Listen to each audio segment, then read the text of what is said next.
The number of people who are abandoning Donald Trump is increasing. I don't know if you guys knew that.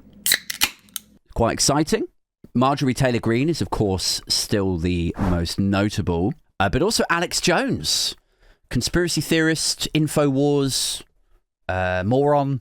Alex Jones is saying that he's really struggling to maintain support for Donny with his obvious mental decline, which is observable to even casual observers now. That he doesn't speak the same way that he used to. His vocabulary is, sort of collapsed. He doesn't finish sentences, much less paragraphs. He wanders off at official engagements. But also the reason that he's abandoning him, supposedly, is the refusal to hand over the Epstein files, guys. Of trying to get live investigations happening via, Pam Bondi, Kash Patel, solely or seemingly solely for the purpose of blocking the release of some files, which would then be like, well, we can't talk about it because it's an active investigation. So Marjorie, good old Marge, Alex Jones, Thomas Massey is a Kentucky Republican who went against Trump's direction. He signed a petition to force the release of these Epstein files. Ann Coulter, Tucker Carlson has recently heavily criticized him. For a long time, I don't know about you guys, but for a long time I was thinking, he won't leave. He just won't go. He'll get older and insaner and maybe more heavily medicated and less rational, and things are just going to get really fucking ugly. But actually now I'm a little bit more optimistic. Now I'm a bit like, you can start to see the first green shoots of rebellion, can't you? Of a potential sort of mutiny. Maybe mutiny is too strong a word for it. It's not outrageous to think that if Trump has cut back his working day now to 1 till 5 p.m. is reportedly the only hours that he's doing anything. I know he's going for these brain scans, multiple brain scans. And if people are openly defying him, which appears to be the case, and he's losing these lawfare cases against James Comey and Comey,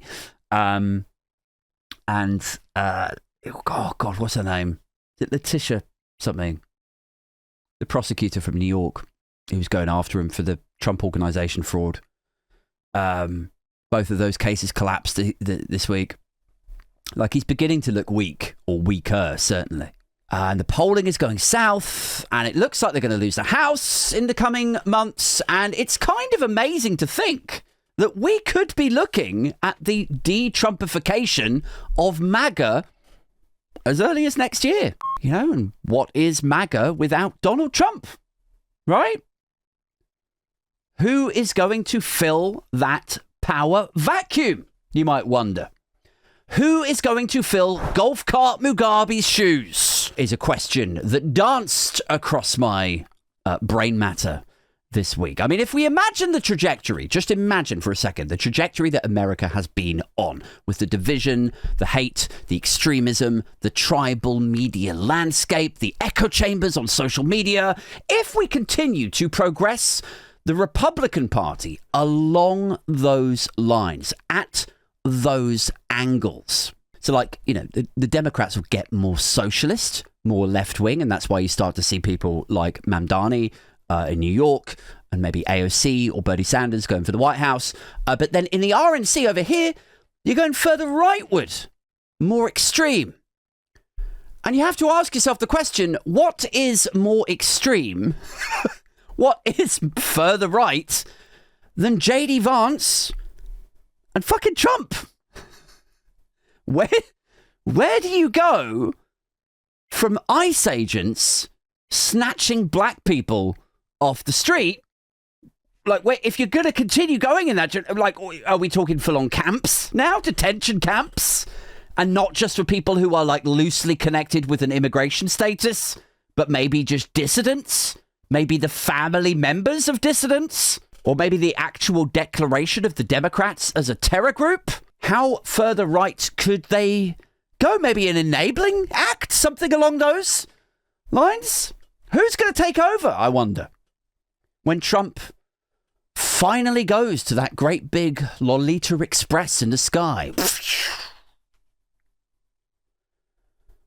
Who is the most comedically ridiculous right-wing figure? That would be a fun question to ask, wouldn't it? That they could put up for the 2028 ticket. And we have to be careful here, don't we? We've got to be careful because the knuckle-draggers won't be able to perceive the humour in it.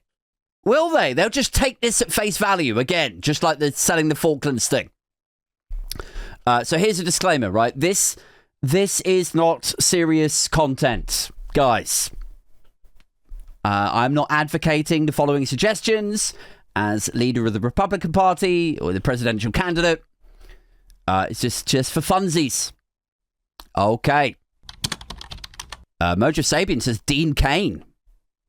I mean, stranger things have happened, right? Who would have ever thought that Donald Trump, this sort of silly figure from the 1980s, Home Alone 2 extra, gregarious fake billionaire, who would have ever imagined that somebody so obviously ill-suited to the White House would win twice?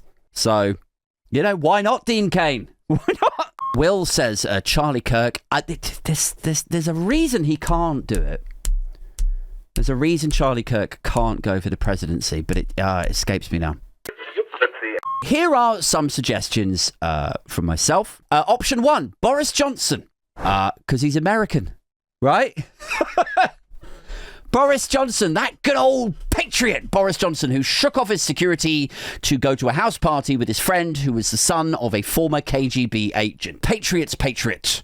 So he is. Boris Johnson was actually born in New York and no stranger to state overreach, misogyny, lying and corruption himself, could potentially, post Donny, be a great fit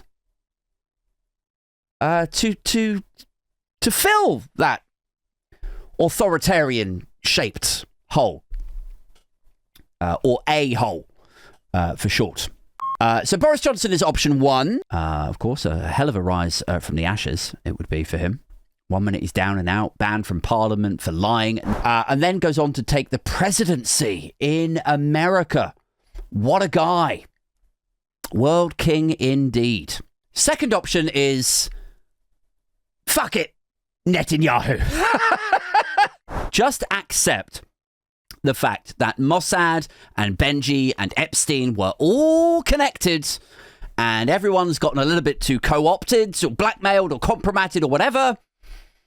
And frankly, the whole thing is just too middleman now. It's like, a US president's forced to do something because they're under compromise by Mossad, by Netanyahu. Have they got the tapes? Did Epstein work for Mossad? Is that how Israel remains so protected in basically every geopolitical furore forever? Is it a bit middleman? Remove the middleman and just put Benji in charge of the White House in its entirety. Just get Benji to run the show. It's cheaper for him. Doesn't have to donate any more money back to, Republican super PACs or whatever they're called. It's more transparent for us. There's no more blackmail. Just fucking do it. Just get him in. And he sounds American already, doesn't he? He already sounds American. So he's got that on Boris Johnson. Boris Johnson does not sound American, in case you hadn't noticed. Third option is my favourite. I've got to be careful how I pronounce this. Teodoro Basogo of Equatorial New Guinea, which I know. You might not necessarily think a little Central West African country would be the breeding and grooming ground for the next president of the United States of America. But bear with me, because there is a little bit of common ground here. Basogo, he is also a nationalist. Loves his flags. Also runs his politics on a personality cult. Kind of drunk on propaganda and state-controlled media kind of tip. Also demonized political opposition. So he did. But each of these things, like you might think, oh, well, it's quite a lot like Trump then. They've obviously got those things in common. They're basically exactly the same. But each of these things have moved on a little bit. They're a little bit more exaggerated. But that sort of reflects like the extreming of the left and the right going more extreme. So each of those things, nationalist, personality cult, demonizing the political opposition. So in Basogo's case, so it's not just a cult for him that's intoxicated on his PR and subservient journalists. No. It's North Korea-style myths.